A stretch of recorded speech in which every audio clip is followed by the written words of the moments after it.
Saudara-saudara, mari kita berdoa kita sebelum mendengarkan firman Tuhan. Ya Allah Bapa kami, karuniakanlah kami Roh Kudus-Mu yang dapat memimpin kami untuk kami mendalami kebenaran firman-Mu dan melakukannya dalam hidup beriman kami. Amin.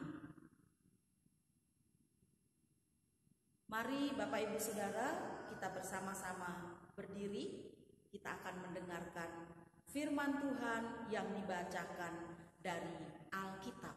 Haleluya. Haleluya. Haleluya. Haleluya.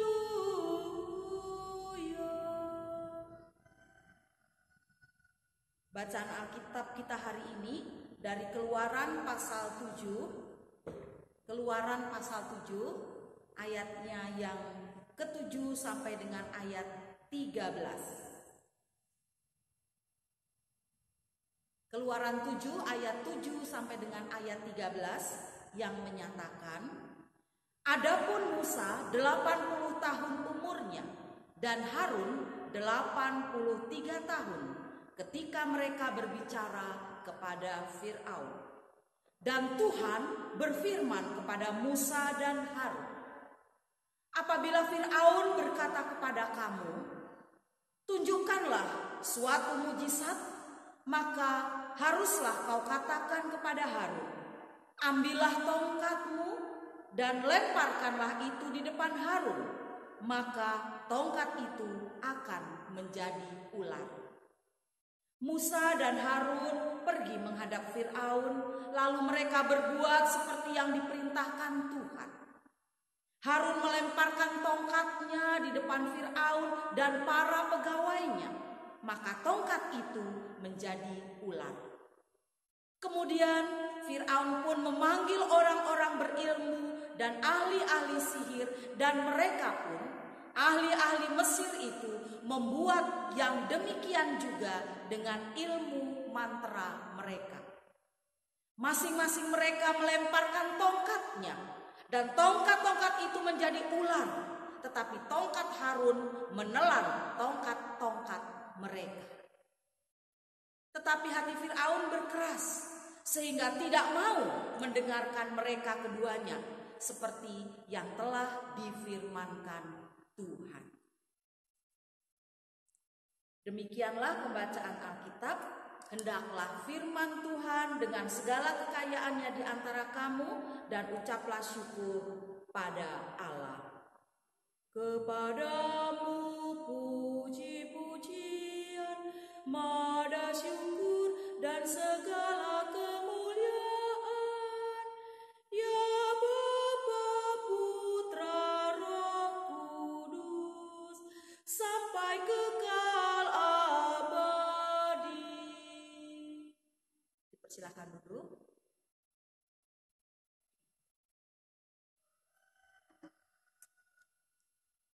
Saudara-saudara yang dikasihi dan yang mengasihi Tuhan Yesus, saudara-saudara hafal apa tidak lagu Gita Bakti 22? Ya, silahkan yang di rumah ada bukunya Gita Bakti, boleh dibuka. Saya tunggu ya.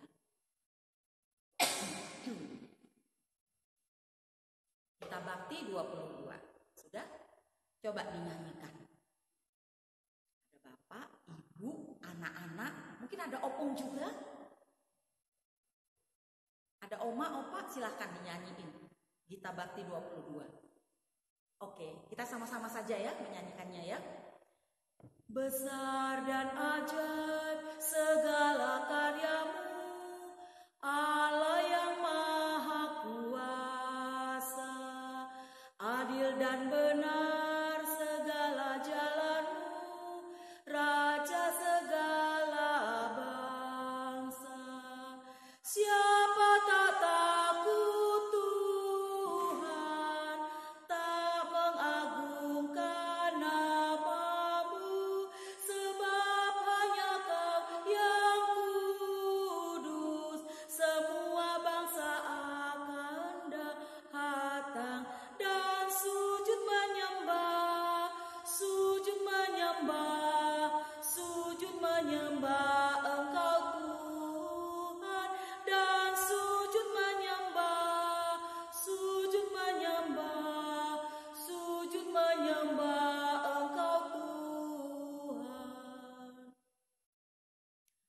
Saudara-saudara, lagu tersebut menggambarkan betapa besar dan agung kuasa Tuhan itu. Betapa kudusnya Dia. Sehingga semua ciptaannya itu sujud menyembahnya. Bacaan kita hari ini memperlihatkan bagaimana Tuhan bekerja dengan caranya yang ajaib.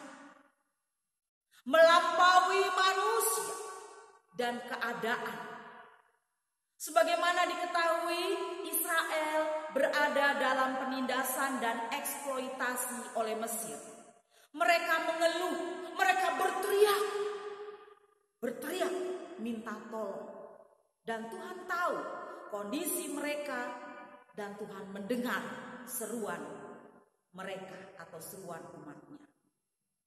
Dia bermaksud membebaskan umatnya dari perbudakan itu, Bapak Ibu Saudara. Lalu kemudian Tuhan mengutus Musa untuk memimpin pembebasan tersebut.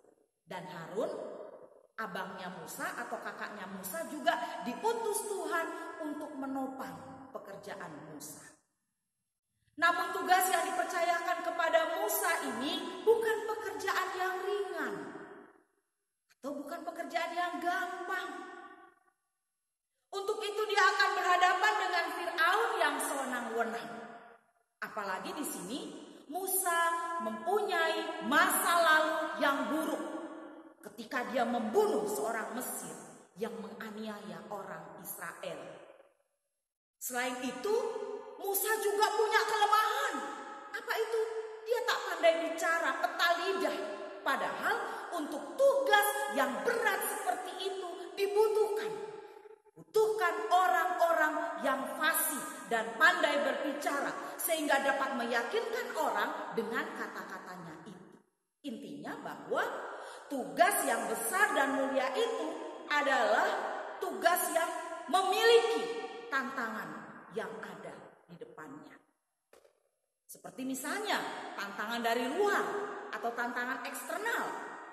Itu adalah dari Fir'aun dan orang Mesir yang bisa saja pada saat itu berbuat jahat dan berakibat fatal untuk Musa. Mereka bisa kehilangan nyawanya.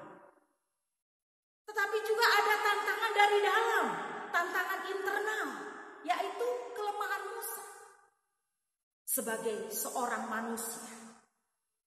Nah, kedua kombinasi tantangan itu tadi yang kemudian membuat Musa merasa kecil. Dia merasa minder. Dia merasa dia tidak mampu untuk melakukan tugas yang Tuhan berikan kepadanya pada saat itu.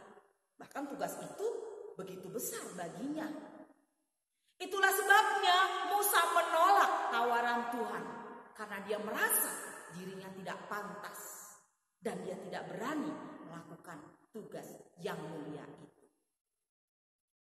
Bacaan kita tadi atau teks kita tadi menceritakan tentang Musa dan Harun untuk kedua kalinya menghadap Fir'aun sebagaimana yang diperintahkan oleh Tuhan.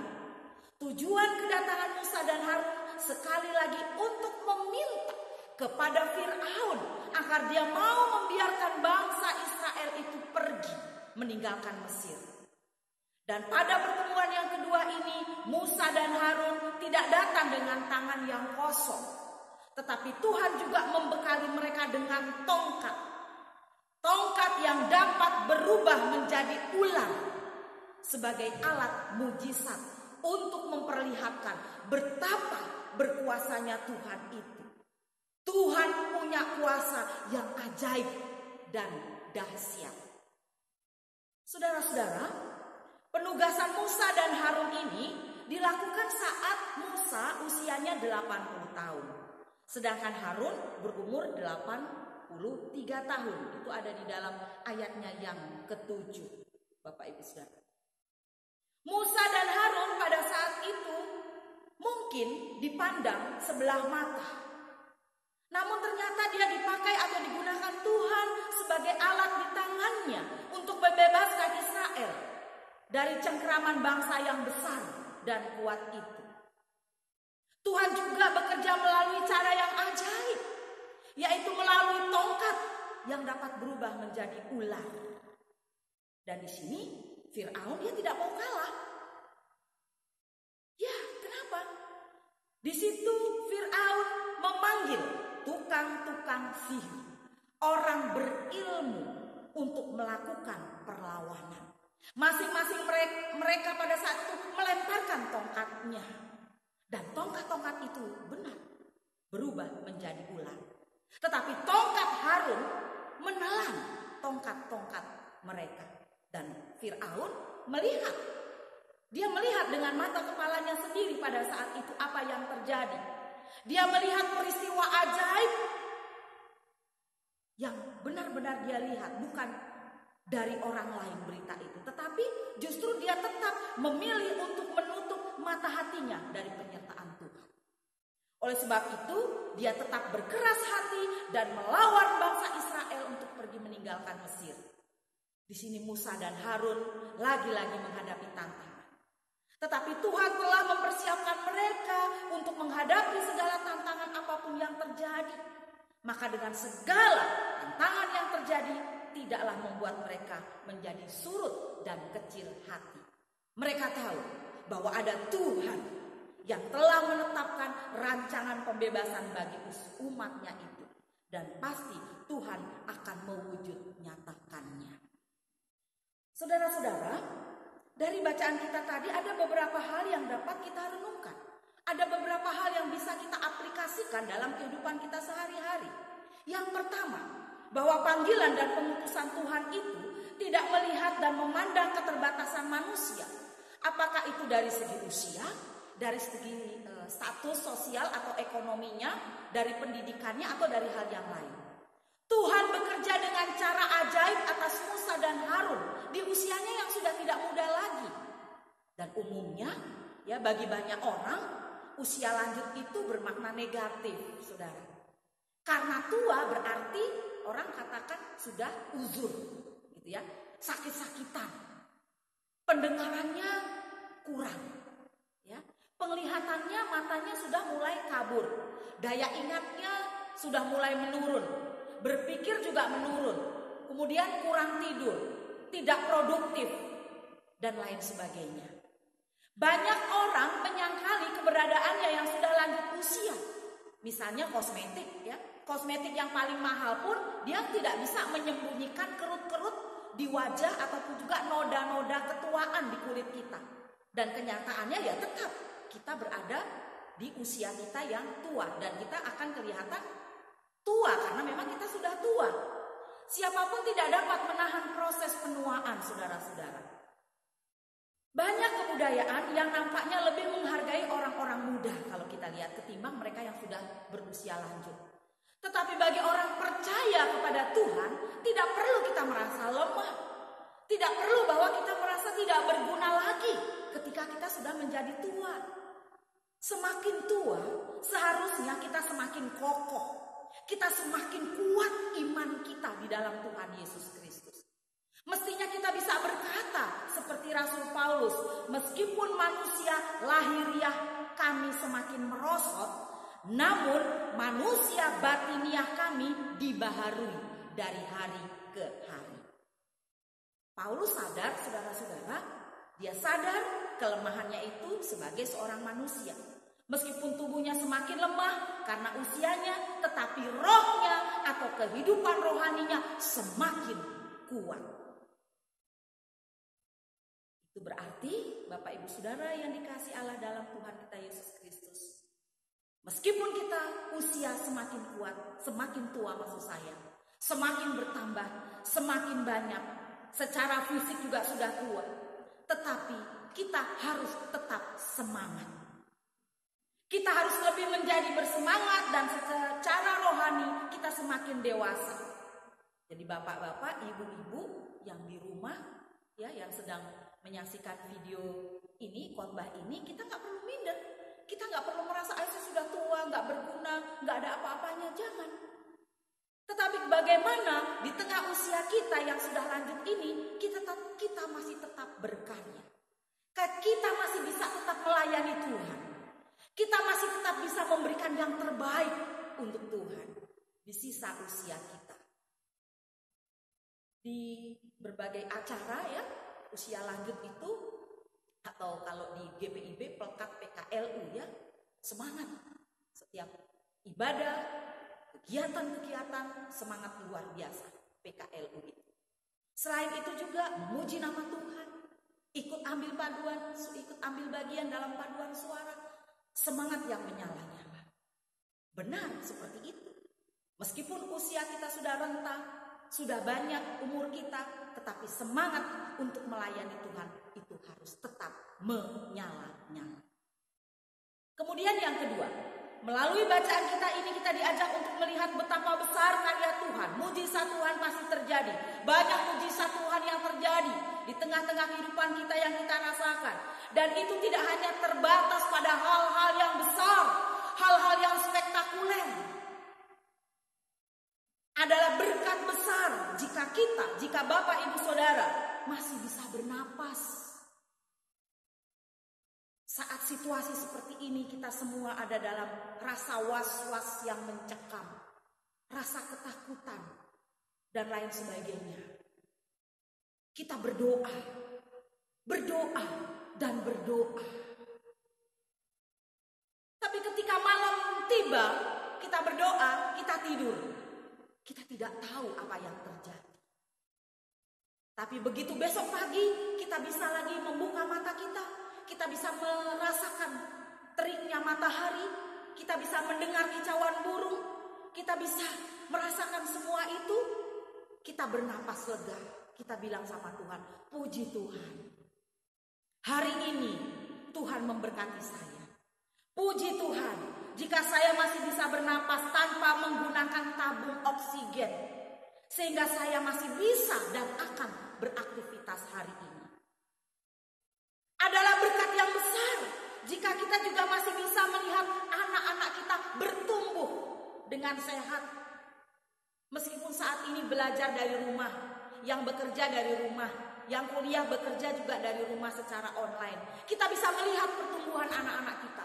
Kita bisa melihat aktivitas anak-anak kita. Dan adalah berkat besar jika kita juga masih punya orang tua yang masih ada mungkin sama-sama kita ya. Atau kita hanya calling saja, telepon atau WA-an saja karena orang tua kita jauh di kampung halaman kita. Dia sendirian mungkin di sana sebagai seorang ibu janda atau duda, oma atau opa. Tapi kita berdoa untuk mereka. Dan berkat yang besar ketika kita masih bisa berkontak langsung dengan mereka. Dan adalah merupakan satu berkat yang besar juga ketika kita masih bisa merasakan perhatian dan kasih sayang yang diberikan oleh orang-orang yang ada di sekitar kita. Kita mensyukuri berkat Tuhan semua itu. Berkat-berkat Tuhan yang kelihatannya kecil, berkat-berkat Tuhan yang kelihatannya biasa-biasa saja, yang selalu kita syukuri akan menjadi sebuah gunung berkat. Kalau kita benar-benar merasakan dan mengalami itu. Dan dengan demikian kita akan merasakan sukacita yang luar biasa. Yang ketiga, melalui bacaan kita ini kita diajak untuk selalu mengandalkan hidup kita pada kuasa Tuhan yang jauh melebihi tantangan hidup yang kita alami. Kehidupan kita bisa saja menghadapi tantangan dan disinilah kita diingatkan untuk tidak lari dari tantangan. Kita diingatkan untuk tidak lari dari persoalan atau bahkan kita malah menjauh dari Tuhan dan permasalahan itu. Ada pepatah yang mengatakan demikian. Kita tidak dapat melarang seekor burung terbang di atas kepala kita. Tetapi kita dapat melarang burung itu bersarang di atas kepala kita. Pepatah ini tidak mengatakan bahwa kita tidak dapat menghindari datangnya persoalan kehidupan atau penderitaan atau bahkan pergumulan. Tetapi kita dapat menolak permasalahan atau penderitaan yang kita rasakan itu terus bersarang di dalam hati kita. Hati dan pikiran kita, jangan biarkan semua persoalan, penderitaan dan pergumulan itu bersarang di dalam hati dan pikiran kita. Dan memang tidak ada seorang pun di dunia ini yang hidupnya tanpa masalah. Semua orang punya masalah. semua orang punya penderitaan, semua orang punya pergumulan. Persoalan hidup sudah menjadi bagian dari kita yang kita tidak bisa pisahkan. Hanya orang yang sudah meninggal, Bapak Ibu Saudara, yang tidak lagi bisa merasakan masalah dan beban kehidupannya. Tapi kita kan masih hidup. Artinya tantangan, masalah, dan pergumulan apapun itu selalu ada dalam kehidupan kita. Sekarang ini banyak orang yang mengalami tekanan jiwa karena berbagai tekanan masalah hidup yang dialaminya. Oleh sebab itu jangan heran apabila psikolog atau psikiater sekarang ini banyak dikunjungi oleh pasien. Dan tidak sedikit juga saudara-saudara orang yang mengambil jalan pintas untuk mengakhiri persoalan hidupnya itu. Semakin marak orang menggunakan pil ekstasi, pil koplo, ya, minuman keras, overdosis dan lain sebagainya. Karena apa? Itu tadi, dia tidak kuat menghadapi masalah kehidupan ini. Tapi kita sebagai orang percaya tentu tidak, kita akan dan selalu mengandalkan Tuhan. Di setiap persoalan, masalah, pergumulan dan tantangan apapun itu. Betapapun berat ekonomi kita saat-saat kita menghadapi COVID-19 ini. Yang biasa keluar, ya, bekerja, saat ini tidak bisa bekerja, dia harus di rumah. Padahal kerjanya kerja paruh waktu atau pekerjaannya dia tidak menetap. Sedangkan pengeluaran di rumah banyak. Selain dia harus menyediakan makanan yang hari-hari ya, untuk pagi, siang, malam, dia harus menyediakan buah, vitamin-vitamin dan lain sebagainya. Berarti ada kebutuhan yang ekstra. Kalau 5 orang harus sediakan 5 orang. Vitaminnya ada 5, buahnya 5, makanannya orang katakan kan harus makanan sehat. Harus makanan sehat, makanan bergizi, istirahat yang banyak, menjaga jarak, kan seperti itu. Berjemur matahari 15 atau 20 menit. Itu yang dianjurkan oleh pemerintah dan kita menjalani itu semua.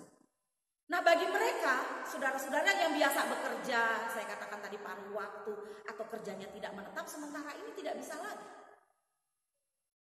Tidak bisa lagi karena apa? Dibatasi. Mal-mal mungkin ada sebagian yang sudah ditutup, bahkan beberapa mal juga yang sudah mem-PHK karyawannya.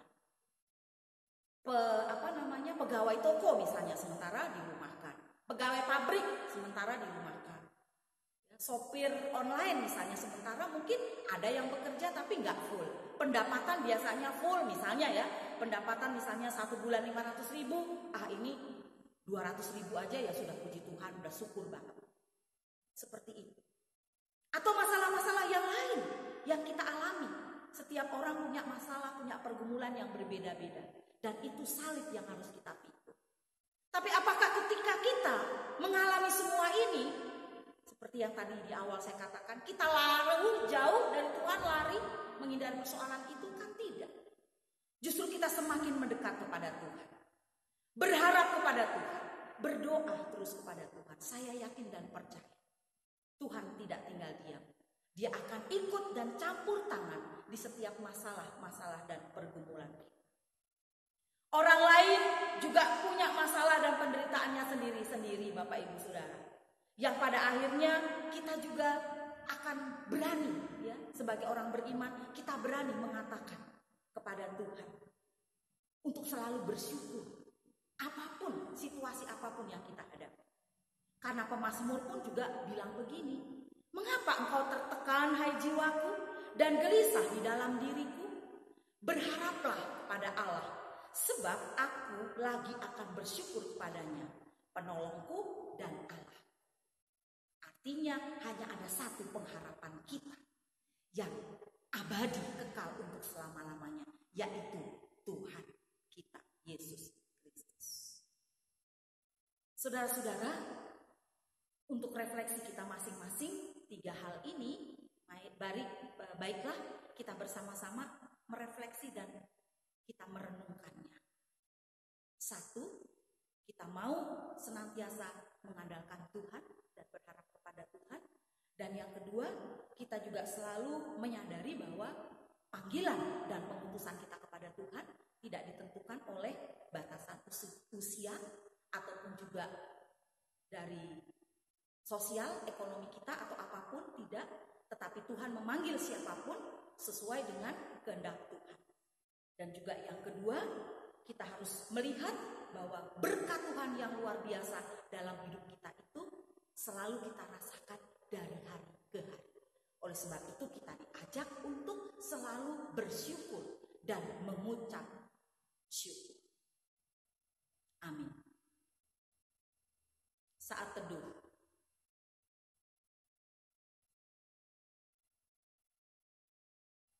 Selesai. Saudara-saudara, mari kita berdiri, kita akan mengikrarkan pengakuan iman rasul.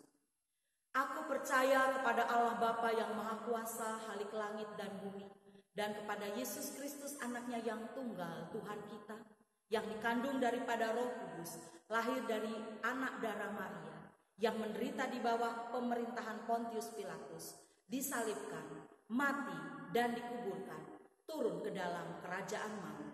Pada hari yang ketiga, bangkit pula dari antara orang mati, naik ke surga, duduk di sebelah kanan Allah, Bapa yang Maha Kuasa, dan akan datang dari sana untuk menghakimi orang yang hidup dan yang mati. Aku percaya kepada Roh Kudus, gereja yang kudus dan am, persekutuan orang kudus, pengampunan dosa, kebangkitan daging, dan hidup yang kekal. Silakan duduk.